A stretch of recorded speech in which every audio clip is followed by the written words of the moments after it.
اکڑ تب تک چلتی ہے جب تک پکڑ نہیں ہوتی، اور جب پکڑ ہو جاتی ہے تو اس خاکی انسان کو پھر خاک ہونے میں دیری نہیں لگتی۔ سب سے بڑا بدبخت اور منافق وہ ہے جسے حق اور سچ کا پتہ چل جائے لیکن پھر بھی جھوٹ کے ساتھ کھڑا رہے۔ مولا علی علیہ السلام۔ حضرت علی نے فرمایا کہ میں جنت کے شوق میں عبادت نہیں کرتا کیونکہ یہ تجارت ہے، اور نہ ہی جہنم کے خوف سے کیونکہ یہ ایک غلامی ہے۔ میں صرف اور صرف اس لیے عبادت کرتا ہوں کہ میرا رب لائق عبادت لوگوں کے رویوں کا زہر چکھ کر وہیں پر تھوک دے، ورنہ یہ زہر آہستہ آہستہ آپ کو ڈپریشن کا مریض بنا سکتا ہے۔ کہتے ہیں کہ چاپلوسی کی چھاؤں بہت ٹھنڈی لگتی ہے مگر اس کے نیچے خودداری مرجھا جاتی ہے۔ مولانا رومی فرماتے ہیں کہ اپنی آواز کی بجائے اپنے دلائل کو بلند کیجیے، کیونکہ پھول بادل کے گرجنے سے نہیں بلکہ بادل کے برسنے سے اگتے ہیں۔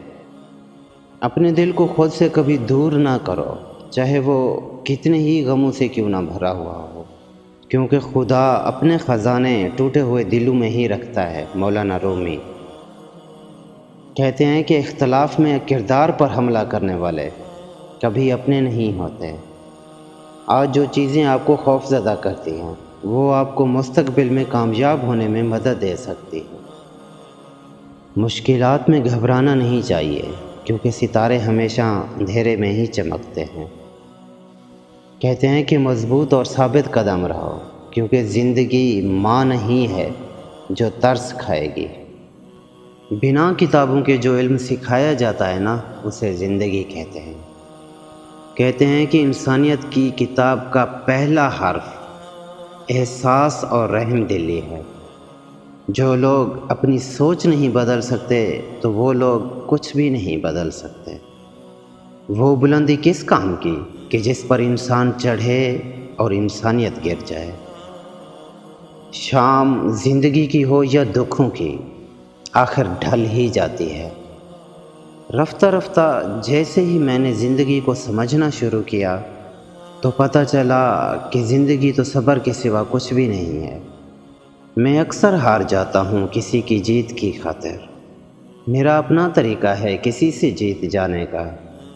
کہتے ہیں کہ الفاظ بڑی اہمیت رکھتے ہیں، اپنی تربیت کے حساب سے بولا کرو، ماحول کے حساب سے نہیں۔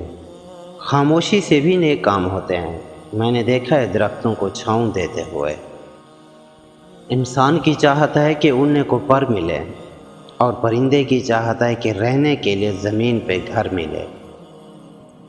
گہرے اور مشکل الفاظ کا استعمال اس بات کی دلیل نہیں ہے کہ آپ کے پاس علم ہے، بلکہ ضروری بات کو آسان الفاظ میں بیان کرنا ہی اصل علم کی دلیل ہے۔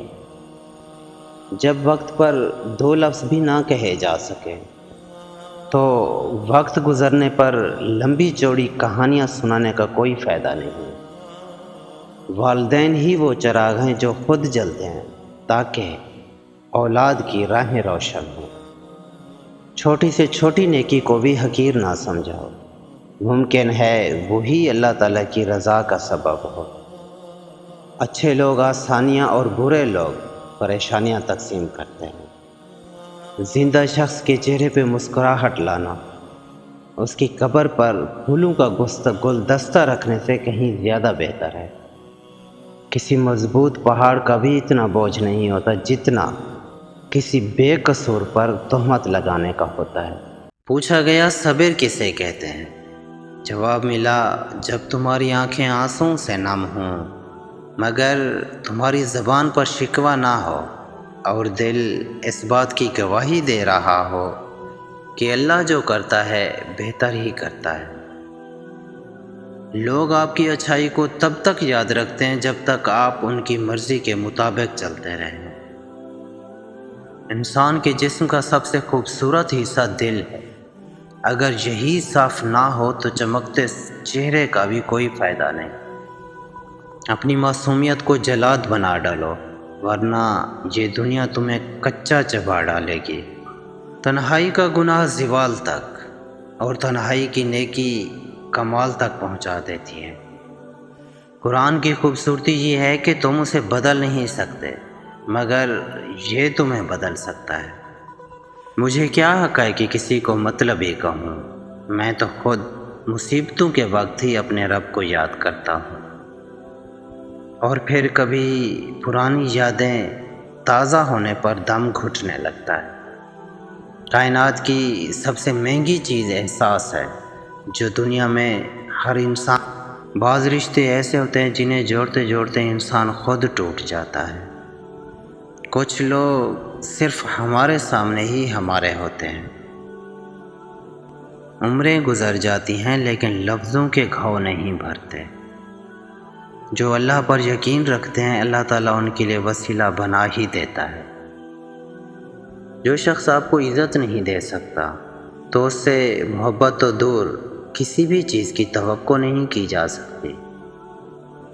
رشتوں کو جوڑے رکھنے کے لیے گونگا، اندھا اور بہرا ہونا پڑتا ہے۔